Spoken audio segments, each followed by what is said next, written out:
नमस्कार, आज हम डिस्कस करेंगे इंपॉर्टेंट करंट अफेयर के क्वेश्चन। आप नेशनल इंटरनेशनल अफेयर के क्वेश्चन भी कह सकते हैं। हर एक question exam point of view से इंपॉर्टेंट है और डेफिनेटली आने वाले एग्जाम्स में आपकी हेल्प करेगा, जैसे कि पहले भी करता रहा है। देखिए, चाहे आप तैयारी कर रहे हैं अपकमिंग HPRC के TGT एग्जाम के लिए, JBT एग्जाम के लिए, या फिर और भी HPRC के और पब्लिक सर्विस कमीशन के अपकमिंग एग्जाम है, आप उनके लिए तैयारी कर रहे हैं, डेफिनेटली आपको हेल्प मिलेगी, जैसे कि पहले भी मिलती रही। अभी हम क्वेश्चन नंबर 1 से डिस्कशन को स्टार्ट करेंगे। बोलते हैं, recently which of the following state government announce ₹1000 monthly allowance for unemployment youth. बोलते हैं कि हाल ही में किस राज्य की सरकार ने जो है वो बेरोजगार युवाओं के लिए 1000 रुपए के मासिक भत्ते की घोषणा जो है वो की है।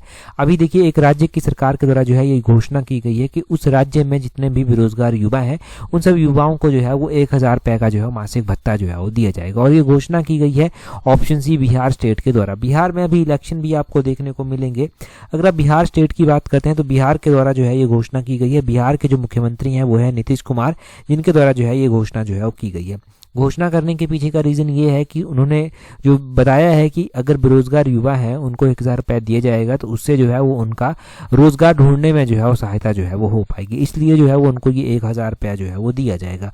मैंने कहा कि बिहार में इलेक्शन भी होने वाले हैं, तो अगर हम बात करते हैं बिहार में जो है वो कितनी विधानसभा सीट्स जो है वो आती हैं। अगर हम बिहार में टोटल विधानसभा सीट्स की बात करते हैं तो बिहार में जो है वो 243 to 43 जो है टोटल विधानसभा की सीट जो है वो आती हैं। अगर हम बिहार में बात करते हैं कि बिहार में जो है लोकसभा की कितनी सीटें आती हैं, तो लोकसभा में बिहार की जो है टोटल 40 सीटें जो है वो आती हैं, ये ध्यान रखना है। बिहार में अगर हम राज्यसभा की सीटों की बात करते हैं तो बिहार में जो है राज्यसभा की जो है वो टोटल 16 सीटें जो है वो आती हैं। तो आपने लोकसभा की सीटें, राज्यसभा की सीटें और यहाँ पर विधानसभा की सीटें जो है वो याद रखनी है। ये तो क्लियर हो गया। यहाँ से अगर हम बिहार को जो है वो इंडिया के मैप पर देखते हैं तो क्या पता चलेगा, तो बिहार को मैप पर देखने के बाद ये पता चलता है कि ये जो बिहार स्टेट है इसकी कैपिटल जो है वो पटना में जो है वो यहाँ पर आती है। अगर नेपाल की हम बात करते हैं तो नेपाल बिहार के साथ जो है बाउंड्री शेयर करता है। बिहार के नॉर्थ में जो है वो नेपाल जो है वो स्थित है। अगर हम बात करते हैं यहाँ पर बिहार और किसके साथ बाउंड्री शेयर करता है, तो उत्तर प्रदेश के साथ ये बाउंड्री शेयर करता है, झारखंड के साथ ये बाउंड्री जो है वो शेयर करता है, और यहाँ पर वेस्ट बंगाल के साथ भी जो है बिहार की बाउंड्री जो है वो लगती है। ये इंटरनेशनल बाउंड्री जो है वो नेपाल के साथ शेयर करता है। नेपाल अभी हमें चर्चा में देखने को भी मिला था। नेपाल जो है वो टोटल 5 भारतीय राज्यों के साथ जो है बाउंड्री शेयर करता है, जिसमें जो है वो आपने यहाँ पर उत्तराखंड देखा था, एक पहला, दूसरा उत्तर प्रदेश देखा था, तीसरा बिहार देखा था, चौथे नंबर पर वेस्ट बंगाल देखा था और 5वें नंबर पर सिक्किम देखा था। तो ये 5 राज्य हैं जो नेपाल के साथ जो है बाउंड्री शेयर करते हैं। अगर हम यहाँ पर बिहार की बात करते हैं तो Bihar is also one of them. तो बिहार मैप पर भी देख लिया, इतना काफी है। अगला क्वेश्चन देखते हैं हमारे पास क्या पूछा गया है। बोलते हैं what is India's rank in global innovation index 2025। तो बोलते हैं ग्लोबल इनोवेशन इंडेक्स 2025 में भारत का जो है क्या रैंक जो है वो रहा है। तो ग्लोबल इनोवेशन इंडेक्स ये बहुत ज़्यादा इंपॉर्टेंट है, और ग्लोबल इनोवेशन इंडेक्स में अगर हम बात करते हैं कि भारत का जो है वो क्या रैंक जो है वो रहा है, तो अभी ये ग्लोबल इनोवेशन इंडेक्स जो है वो आया, और इस ग्लोबल इनोवेशन इंडेक्स से हमें क्या क्या पता चला। इससे पहली बात तो ये पता चली कि इसमें भारत का जो अभी रैंक रहा है वो 38 नंबर का रैंक जो है भारत का जो है वो रहा है। दूसरी बात ये चली कि ग्लोबल इनोवेशन इंडेक्स जो है वो पहली बार कब पब्लिश किया गया था, तो पहली बार ये 2007 में जो था वो पब्लिश किया गया था। 2007 में ये पहली बार जो है पब्लिश किया गया था, और किसके द्वारा ये पब्लिश किया गया था, तो इसको जो है वो वर्ल्ड इंटेलेक्चुअल प्रॉपर्टी ऑर्गेनाइजेशन, जिसको WIPO बोलते हैं, वो जो है ग्लोबल इनोवेशन इंडेक्स को जो है वो तैयार जो है वो करती है। इनके द्वारा 2007 में पहली बार इसको लॉन्च किया गया था। अगर हम बात करते हैं यहाँ पर कि इंडिया का क्या रैंक अभी रहा है, इंडिया का जो है 38 रैंक रहा है। आउट ऑफ कितनी countries, out of 39 total economies इसमें काउंट की गई, जिसमें जो है वो इंडिया का रैंक जो है 38 जो है वो रहा है। अगर हम टॉप की कंट्रीज की बात करते हैं तो भी हमें पता होना चाहिए कि टॉप 5 में जो है कौन कौन सी कंट्रीज जो है वो आती हैं। अगर हम सबसे पहले नंबर पर बात करेंगे तो स्विट्जरलैंड जो है वो सबसे पहले नंबर पर जो है वो आता है। स्विट्जरलैंड सबसे पहले नंबर पर आता है। दूसरे नंबर पर जो है स्वीडन आता है। तीसरे नंबर पर यूनाइटेड स्टेट आता है। चौथे नंबर पर रिपब्लिक ऑफ कोरिया आता है, और 5वें नंबर पर सिंगापुर जो है वो आता है। तो यहाँ पर स्विट्जरलैंड के अलावा जो है वो US का तीसरा रैंक इंपॉर्टेंट है, स्वीडन का दूसरा रैंक, और रिपब्लिक ऑफ कोरिया का चौथा रैंक, और सिंगापुर का 5वां रैंक जो है वो इंपॉर्टेंट है। अगर हम बाकी की कंट्रीज की बात करते हैं जो एक अच्छी इंप्रूवमेंट की ओर जो है वो चली हुई है, तो इंडिया के साथ साथ जो है वो बाकी की कंट्रीज में, जैसे कि टर्की, वियतनाम, मोरक्को, ये कंट्रीज भी जो है वो काफ़ी इंप्रूव करने की कोशिश जो है वो यहाँ पर कर रही है। परंतु हमारा भारत जो है ये 38 नंबर पर रहा है, और भारत के अलावा जो है वो चाइना का नंबर भी आपको पता होना चाहिए। चाइना का जो है 10वां नंबर जो है वो रहा है। चाइना का 10th नंबर जो है वो इसमें जो है वो रहा है। ठीक है, ग्लोबल इनोवेशन इंडेक्स में चाइना का 10th नंबर जो है वो रहा है। और यहाँ पर कई बार ना 9th नंबर पूछ लिया गया, तो 9th नंबर डेनमार्क का है, 8th नंबर जो है वो नीदरलैंड का है, 7वां नंबर फिनलैंड का है, 6ठा नंबर यूनाइटेड किंगडम का है। तो टॉप के 10 ही आपने जान लिए, 5 तो पहले जान लिए थे, अब 5 और जान लिए, टोटल 10 हो गए। यहाँ पर कोई भी रैंक पूछ ले जाए, क्योंकि पब्लिक सर्विस कमीशन ने 10वां रैंक भी कई बार एग्जाम में पूछा है। अगला क्वेश्चन देखेंगे हमारे पास जो है वो क्या पूछा गया है। अगले क्वेश्चन में बोलते हैं Sushila Karki became first women prime minister of which country. तो बोलते हैं सुशीला कार्की जो है वो अभी जो है वो पहली महिला प्रधानमंत्री बनी है। ये बोलते हैं कौन सी कंट्री की जो है वो बनी है। सुशीला कार्की की बात की जाए, सुशीला कार्की जो है वो कहाँ की प्रधानमंत्री बनी है, तो ये एक तरह से इंटरिम प्राइम मिनिस्टर जो है वो बनाई गई हैं, और पहली महिला प्रधानमंत्री ये नेपाल की जो है वो बनी है। नेपाल में आपने देखा कि बहुत ज़्यादा हलचल जो है वो आपको देखने को मिली। नेपाल में जो है वो वहाँ की जनरेशन जी जो थी उसके द्वारा जो है वो बहुत आंदोलन किया गया, सरकार को गिरा दिया गया। यानी कि जो वहाँ पर 2 पार्टियां सत्ता में रहती थी, जैसे यहाँ पर बीजेपी कांग्रेस है, वहाँ पर भी 2 पार्टियां सत्ता में रहती थी, उन दोनों को ही जो है वो उखाड़ फेंका गया वहाँ से।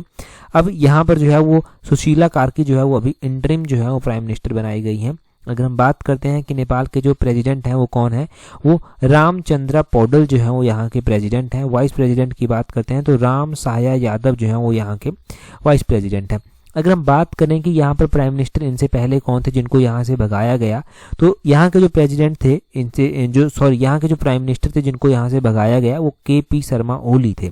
KP शर्मा ओली जो है वो यहाँ के प्राइम मिनिस्टर थे, और अभी जो है वो 39th नंबर की प्राइम मिनिस्टर जो है वो नेपाल की ये सुशीला कार्की जो है वो बनी है, और इंटरिम जो है ये बनी है कुछ टाइम के लिए, जब तक यहाँ पर इलेक्शन जो है वो नहीं हो जाते। ठीक है, प्रेसिडेंट का जान लिया, वहाँ पर वाइस प्रेसिडेंट का जान लिया, इनसे पहले जो प्राइम मिनिस्टर थे वो कौन थे वो भी जान लिए। नेपाल को आप ऑलरेडी इंडिया के मैप पर अभी देख चुके हैं। सुशीला कार्की जो है वो इससे पहले सुप्रीम कोर्ट की जज हुआ करती थी, सुप्रीम कोर्ट ऑफ नेपाल की जज जो था वो हुआ करती थी वहाँ पर।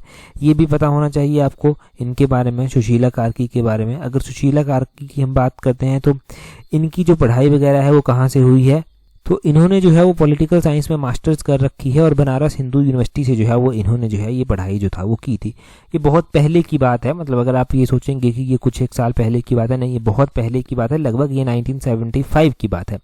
1975 की ये बात है जब इन्होंने जो था वो यहाँ से पढ़ाई जो था वो कर रखी थी। ठीक है जी, तो ये आपको पता चलता है यहाँ से सुशीला कार्की के बारे में आपको पता चला, बाकियों के बारे में पता चल गया। इतना एनफ है यहाँ से याद रखने के लिए, इतना याद रख लिया। अगर अपने अगला क्वेश्चन देखिए क्या बोलते हैं। अगले क्वेश्चन में बोलते हैं how many medals won by India in world boxing championship 2025। तो इंडिया के द्वारा जो है वो वर्ल्ड बॉक्सिंग चैंपियनशिप में जो है वो अभी कितने मेडल जो है वो जीते गए हैं। इंडिया के द्वारा जो है वर्ल्ड बॉक्सिंग चैंपियनशिप में जो है टोटल 4 मेडल जो है वो जीते गए हैं। ऑप्शन सी जो है वो इसका सही आंसर हो जाएगा। इसमें कुछ गोल्ड मेडल हैं, कुछ सिल्वर मेडल हैं, कुछ ब्रॉन्ज मेडल जो है वो जीते गए हैं। 2 जो है वो गोल्ड मेडल जीते गए हैं, सिल्वर मेडल जो है वो 1 मेडल जीता गया है, ब्रॉन्ज मेडल जो है वो ये भी 1 जीता गया है। टोटल यहाँ पर 4 मेडल जो है वो भारत के द्वारा जो है वो जीते गए हैं। अब देखो भारत के द्वारा टोटल 4 मेडल जो है वो जीते गए हैं। यहाँ पर बोलते हैं कि इंडिया की जो टीम है 2025 में वर्ल्ड बॉक्सिंग चैंपियनशिप में उसने जो है वो अलग अलग तरह से मेडल जीते हैं। जैसे कि मीनाक्षी हो गया, मीनाक्षी के द्वारा गोल्ड मेडल जीता गया है वुमेन्स महिलाओं की कैटेगरी में, 48 kg कैटेगरी में जो है उसने जीता है। एक जैस्मिन है, जैस्मिन ने जो है वो गोल्ड जीता है महिलाओं की 57 kg कैटेगरी में। ये भी ध्यान रखना है कि जैस्मिन ने गोल्ड मेडल जीता है। नूपुर है, नूपुर के द्वारा जो है वो सिल्वर मेडल जो है वो जीता गया है वुमेन्स की 80+ kg कैटेगरी में जो है वो ये जीता गया है। और एक जो है वो पूजा रानी है, पूजा रानी के द्वारा जो है ब्रॉन्ज मेडल जो है वो जीता गया है वुमेन्स की 80 kg चैंपियनशिप में।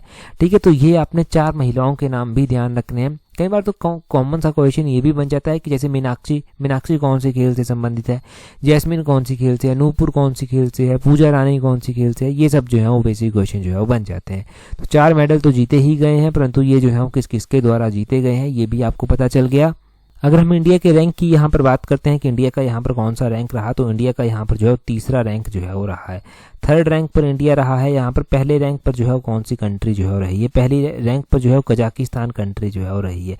कजाकिस्तान के द्वारा टोटल 10 मेडल जो है वो जीते गए हैं। 10 मेडल में से 7 गोल्ड मेडल, 1 सिल्वर मेडल और 2 ब्रॉन्ज मेडल जो है कजाकिस्तान ने जीते हैं। दूसरे नंबर पर उज्बेकिस्तान जो है वो रहा है। उज्बेकिस्तान के द्वारा टोटल 11 मेडल जीते गए हैं, परंतु ये दूसरे स्थान पर रहा क्योंकि इसके द्वारा 6 गोल्ड मेडल जो था वो जीते गए थे। जहां पर कजाकिस्तान ने 7 गोल्ड मेडल जीते थे, वहां पर उज्बेकिस्तान ने 6 गोल्ड मेडल जीते, इसलिए ये दूसरे नंबर पर चला गया। और 2 जिसके द्वारा सिल्वर मेडल और 3 जो है वो ब्रॉन्ज मेडल जो है वो जीते गए। उसके बाद अपना इंडिया आता है जो चौथे नंबर पर आया, इसके द्वारा 2 गोल्ड मेडल जीते गए, 1 सिल्वर मेडल जीता गया और 1 ब्रॉन्ज मेडल जो है वो जीता गया। और चौथे नंबर पर जो है ब्राजील आता है, ब्राजील के द्वारा भी 4 मेडल ही जीते गए, 4 मेडल जीते गए परंतु गोल्ड मेडल 1 ही जीता गया। जहां पर इंडिया ने 2 गोल्ड मेडल जीते, ब्राजील ने 1 ही गोल्ड मेडल जीता, 3 सिल्वर मेडल जीते थे और ब्रॉन्ज मेडल इनके द्वारा 1 भी नहीं चुना गया, 1 भी नहीं जीता गया था।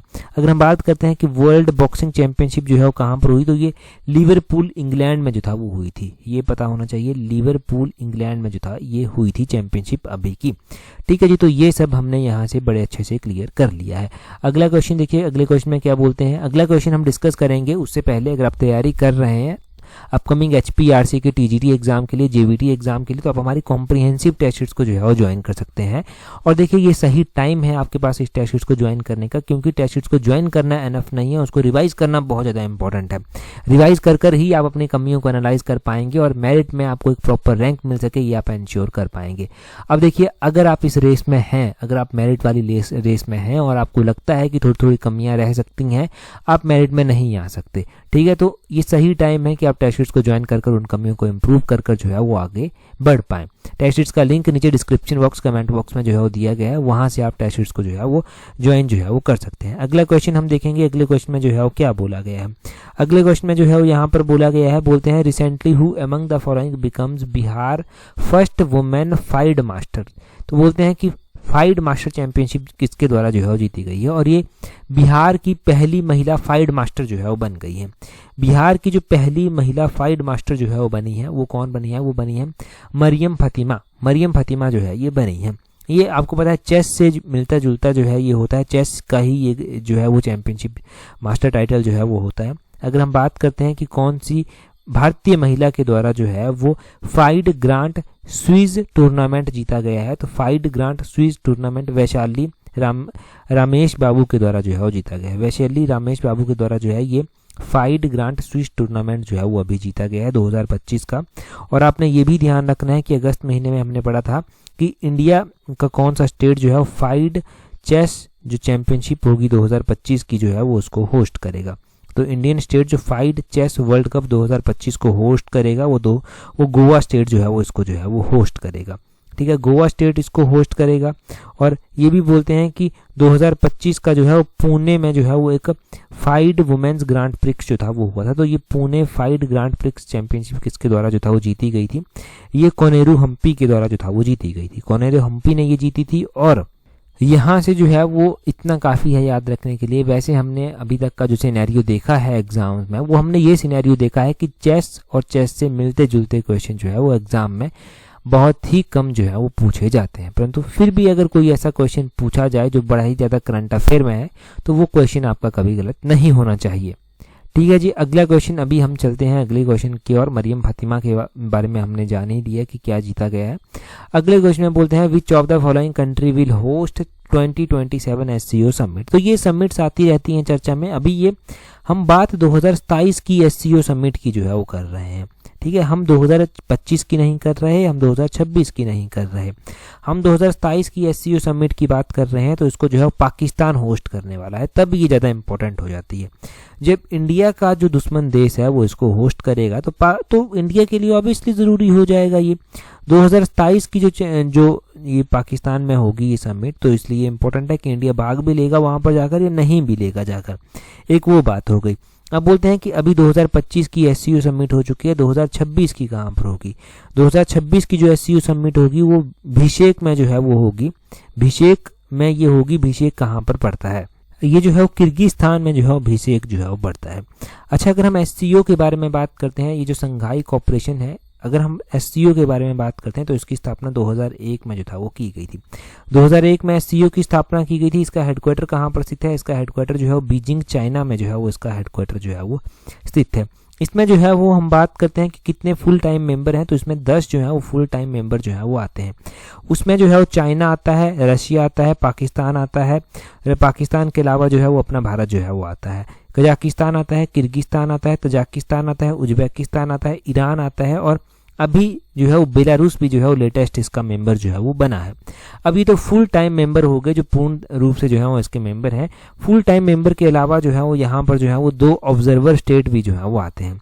जो ऑब्जर्वर स्टेट आते हैं वो कौन कौन से आते हैं, एक अफगानिस्तान आता है, एक मंगोलिया जो है वो ऑब्जर्वर स्टेट जो है वो आता है। अफगानिया और मंगोलिया जो है ये ऑब्जर्वर स्टेट जो है वो आते हैं। ठीक है जी, ये आपने ध्यान रखना है कि इसके ऑब्जर्वर स्टेट जो है वो कौन कौन से हैं। यहाँ पर जो है वो इसकी स्थापना कब की गई थी, इसका हेडक्वार्टर मैंने आपको बताया ना, इसका हेडक्वार्टर जो है वो बीजिंग चाइना में जो है वो स्थित है। तो ये सब बेसिक क्वेश्चन जो है वो SCU के बारे में बनते हैं। इसके मेंबर बहुत ज़्यादा इंपॉर्टेंट रहते हैं। कब कौन इस समिट को होस्ट करेगा वो भी जो है वो इम्पोर्टेंट हो जाता है। अभी 2025 में ये समिट किसके द्वारा होस्ट की गई है। अगर न्यूज़पेपर डेली पढ़ते हैं, हमारी करंट अफेयर की सीरीज को जो है वो प्रॉपरली फॉलो करते हैं, तो आपको पता होना चाहिए कि चाइना के द्वारा जो है 2025 के समिट को होस्ट किया गया। प्रधानमंत्री नरेंद्र मोदी खुद यहाँ पर भाग लेने जो था वो गए थे। अगला क्वेश्चन अब देखेंगे हमारे पास क्या पूछा गया। अगले क्वेश्चन में बोलते हैं trilateral exercise freedom edge launched by which of the following countries. तो बोलते हैं कि ये ट्राइलेटरल मतलब 3 देशों के बीच में त्रिपक्षीय होने वाला अभ्यास है, जिसको फ्रीडम एज करके जो है वो नाम दिया गया है। ये फ्रीडम एज करके जो है वो ट्राइलेटरल एक्सरसाइज जो है वो किन कंट्रीज के बीच में होगी। ये जो है वो साउथ कोरिया, यूनाइटेड स्टेट और जापान के बीच में जो है वो होगी। साउथ कोरिया, यूनाइटेड स्टेट और जापान के बीच में जो है ये फ्रीडम एज कर जो है वो एक्सरसाइज होगी। तीनों के बारे में आपने जो है वो ध्यान रखना। तीनों जो कंट्रीज हैं, इन तीनों कंट्रीज के बीच में जो है वो एक्सरसाइज होगी। देखो वैसे तो हम एक्सरसाइजेज पढ़ते रहते हैं, परंतु काफी टाइम से हमने जो अलग अलग कंट्रीज के साथ एक्सरसाइजेज इंडिया करता है वो भी नहीं पढ़ी हैं, तो आज उनको भी जो है वो रिवाइज कर लेते हैं। परंतु जब हम साउथ कोरिया, यूनाइटेड स्टेट और जापान की बात कर रहे हैं तो यहाँ से मैं कुछ रिवाइज ही करवा देता हूँ। हम क्वेड के मेंबर की बात करते हैं कि क्वेड की मेंबर कंट्रीज कौन कौन सी हैं। तो क्वेड हमने काफी टाइम से ये भी नहीं पढ़ा है। क्वेड में जो है वो एक जापान इसका मेंबर आता है, जापान के अलावा यूनाइटेड स्टेट इसका मेंबर आता है, यूनाइटेड स्टेट के अलावा ऑस्ट्रेलिया इसका मेंबर आता है और ऑस्ट्रेलिया के अलावा अपना भारत इसमें जो है वो मेंबर आता है। तो क्वेड के ये 4 मेंबर आपने ध्यान रखने। चलिए अलग अलग कंट्रीज के बीच में होने वाली एक्सरसाइज एक बार जो है वो रिवाइज कर लेते हैं। बोलते हैं इंडिया और कजाकिस्तान के बीच में जो है एक्सरसाइज प्रबल दोस्तिक होती है। इंडिया और किर्गिस्तान के बीच में एक्सरसाइज खंजर होती है। इंडिया और मालदीव्स के बीच में जो है वो एक्सरसाइज इक्विवेरियन होती है। और इंडिया और फ्रांस के बीच में एक्सरसाइज शक्ति होती है। इंडिया इंडोनेशिया के बीच में एक्सरसाइज गरुड़ शक्ति होती है। इंडिया श्रीलंका के बीच में एक्सरसाइज मित्र शक्ति होती है। इंडिया और यूके के बीच में एक्सरसाइज अजय वॉरियर होती है। इंडिया और बांग्लादेश के बीच में एक्सरसाइज संप्रीति होती है। इंडिया मंगोलिया जो है वो नोमैडिक एलिफेंट एक एक्सरसाइज को जो है वो करता है। इंडिया और नेपाल एक एक्सरसाइज है, एक्सरसाइज सूर्य किरण, इसको जो है वो करता है।